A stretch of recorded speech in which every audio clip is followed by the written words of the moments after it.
चलें Heron's formula को derive करते हैं। हमारे पास एक ट्राइंगल या जिसे उर्दू में मुसल्लस कहते हैं वो मौजूद है, जिसकी तीनों साइड्स जो हैं उनकी लेंथ हमें पता है। एक ए है, एक बी है और तीसरी जो है वो सी है। और हमसे पूछा ये जा रहा है कि हमें इसका एरिया जो है जिसे उर्दू में रकबा कहते हैं वो निकाल। हमें पता है कि किसी भी ट्राइंगल का जो एरिया है वो हाफ टाइम्स इसकी बेस की लेंथ और उसको मज़ीद हम मल्टीप्लाई करते हैं हाइट से। तो half times base times height जो है वो एक ट्राइंगल का एरिया या उसका रकबा होता है। अब इस ट्राइंगल के अंदर हमारे पास बेस हमें मालूम है ये सी है, हाइट जो है वो ये लेंथ है जो अभी हमने ड्रॉ की है, यानी एक अगर हम एक वर्टिकल ड्रॉ करें ऊपर वाली वर्टेक्स से नीचे बेस के ऊपर तो ये हाइट है, और ये हमें मालूम नहीं है इस ट्राइंगल के अंदर। अगर हमें ये पता होती तो हम सिंपल जो है अपने इस फार्मूले में ये दोनों चीज़ें जो हैं वो सी और एच लगा के और उसको हाफ करके इसका एरिया निकाल सकते हैं। ठीक है, अब ये जो है ये राइट एंगल ट्राइंगल भी हमें नहीं मालूम है या नहीं है, एक जनरल एक ट्राइंगल है, तो इसलिए हम पाइथागोरियन थ्योरम जो है वो भी अप्लाई नहीं कर सकते इसके ऊपर। तो हमने जो है वो ये एच जो है हम वो देखते हैं कि हम कैसे कैलकुलेट कर सकते हैं। उसके लिए हम करते ही हैं एक ट्रिक जो है जो बहुत ज़्यादा इस्तेमाल की जाती है, वो ये कि हमने जो ये जो सी की जो लेंथ है उसको दो हिस्सों में डिवाइड कर दिया है। यानी अगर एच आप देखें तो ये एच जो है ये दो ट्राइंगल्स बना रहा है।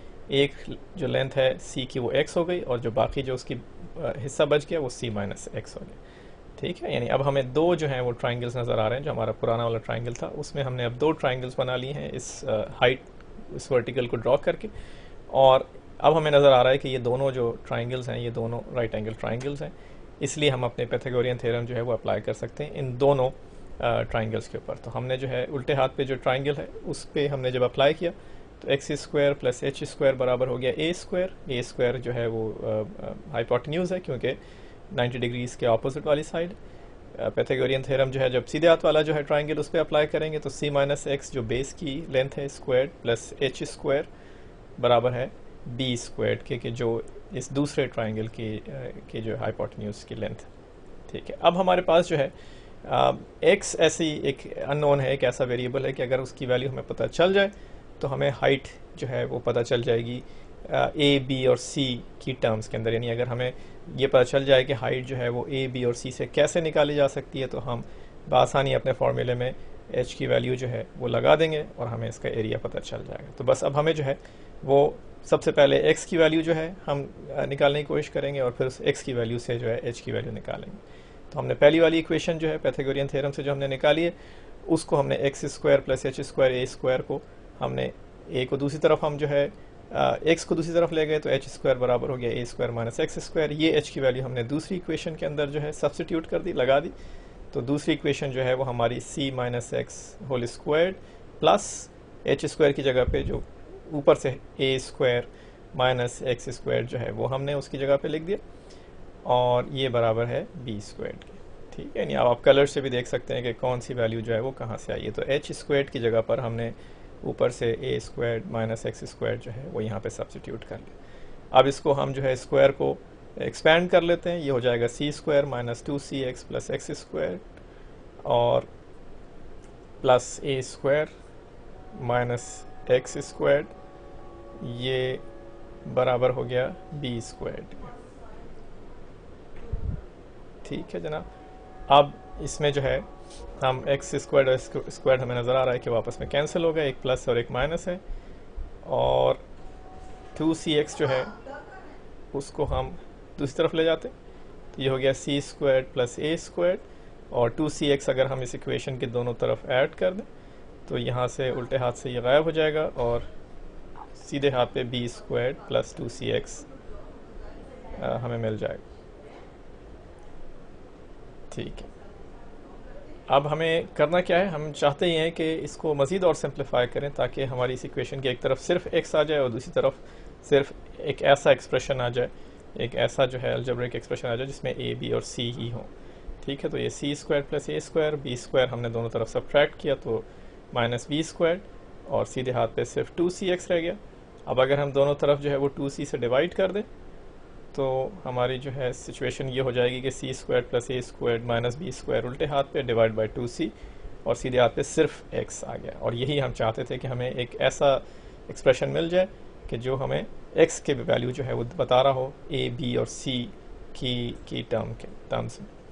तो अब हमारे पास x की वैल्यू आ गई। ये x की वैल्यू जो है हम अपने जो पहली वाली इक्वेशन है जिस पे अभी हमने एक इसके चारों तरफ एक बॉक्स बनाया है उसमें ले जाके रख देते हैं। तो ये हो जाएगा h squared is equal to a squared, और अब x स्क्वायर्ड की जगह पर हम ये x की जो वैल्यू है ये ले जाके सब्स्टिट्यूट करेंगे, इस जगह पे इसको लगाएंगे। तो ये हो जाएगा c squared plus a squared minus b squared over 2c, जो हमने अभी वैल्यू निकाली है इसकी, और होल स्क्वायर्ड, क्योंकि ये हमें इस इक्वेशन में x स्क्वायर्ड। ठीक है जनाब। तो अब आप देखें कि अब हमारे पास h स्क्वायर्ड की वैल्यू हमें पता है, इसको हम जो है वो स्क्वायर रूट करके h की वैल्यू निकाल लेते हैं। तो अब h हो गया हमारा square root of a square minus, और ये बड़ी सी टर्म जो है c square plus a square minus b square over 2c, और उसका ऊपर होल स्क्वायर करना मत भूलिएगा। इसको ज़रा बड़ा करके ज़रा लिख लेते हैं साफ़ करके, ताकि कोई भी चीज़ जो है वो इस स्क्वायर रूट से बाहर निकली हुई नज़र ना आए। ठीक है, तो ये हो गया a स्क्वायर, और दोबारा से ये बड़ा सा एक्सप्रेशन जो है होल स्क्वायर वाला c square plus a square minus b square over 2c। ठीक है जनाब, ये हो गया h की वैल्यू। अब हमें h की वैल्यू मालूम करनी थी। याद करें कि हमारा फॉर्मूला क्या था। हम एरिया जो है वो half times base times height जो है ये हमारा एरिया है ट्राइंगल का। हम अपने इस ट्राइंगल को नीचे उठा के दोबारा से कट एंड पेस्ट कर देते हैं ताकि आपको नज़र आता रहे कि कौन सी चीज़ h है कि जो हम निकाल रहे थे। ये हाइट है इस ट्राइंगल की। ठीक है, और हमने आपको कहा था कि हमें a और b और c की वैल्यूज़ पता है। अब आप देखें तो h जो है वो कैलकुलेट किया जा सकता है सिर्फ a, b और c की वैल्यूज़ से। ठीक है, तो अब हम अपने एरिया का जो फॉर्मूला है जहाँ से शुरू किया था हमने वहाँ पर h की वैल्यू लगा देते हैं जो अभी हमने निकाली। तो ये हो गया एरिया जो है वो हाफ टाइम्स बेस हमने आपको बताया था कि वो c है, हमें पहले से ही पता है। और अब हमने हाइट जो है उसकी वैल्यू h की शक्ल में, ये जो हमारा बड़ा सा स्क्वायर रूट के अंदर ये पूरा एक्सप्रेशन है, ये हम यहाँ से उठा के और इसके आगे लगा देते हैं। तो ये हो गया टाइम्स हाइट। तो half times c times height की वैल्यू ये जो हमने अभी कैलकुलेट की वो हमने लगा दी। और हमारा दावा ये है कि यही हेरोन्स फार्मूला। आप कहेंगे ऐसा तो हमने नहीं देखा, हेरोन्स फार्मूला तो बहुत सिंपल था। नेक्स्ट वीडियो में हम आपको बताएंगे कि इस जो कॉम्प्लिकेटेड सी ये जो एक्सप्रेशन है इसको कैसे सिंप्लीफाई करके हेरोन्स फार्मूला के अंदर जो है वो तब्दील किया जा सकता है। सिर्फ इसके अंदर बहुत सारे अलजेब्रिक मैनिपुलेशंस होंगी, इधर से उधर हम टर्म्स लेके जाएंगे, उसको सिंप्लीफाई करेंगे, लेकिन हेरोन्स फार्मूला और इस फार्मूले में कोई फ़र्क नहीं है। यही हेरोन्स फार्मूला है।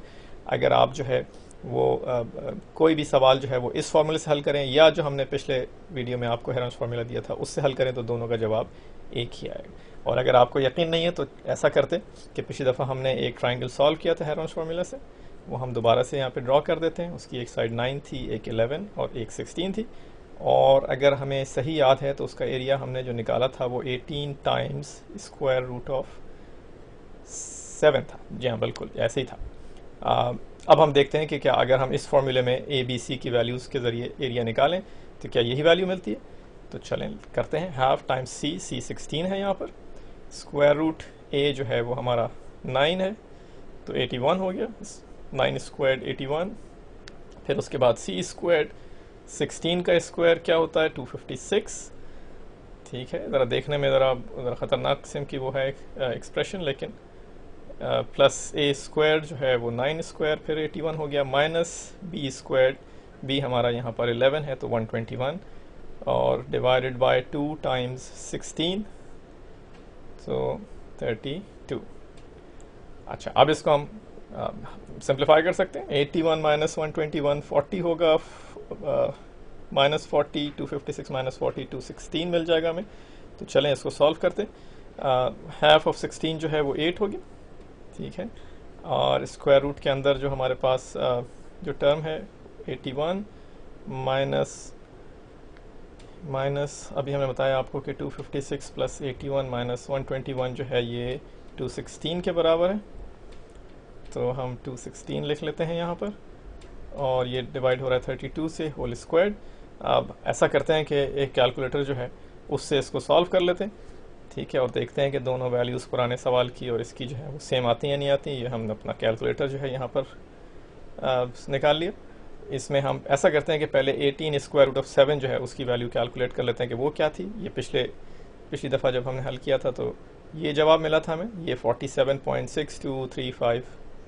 अब देखते हैं कि ये जो नया जो हमने फार्मूला निकाला है इस लेसन के अंदर, उससे क्या वैल्यू आती है। तो 8 square root of 81 minus 216 over divided by 32, इसका होल स्क्वायर करना है और फिर ये पूरा का पूरा जो है ये स्क्वायर रूट साइन के अंदर है।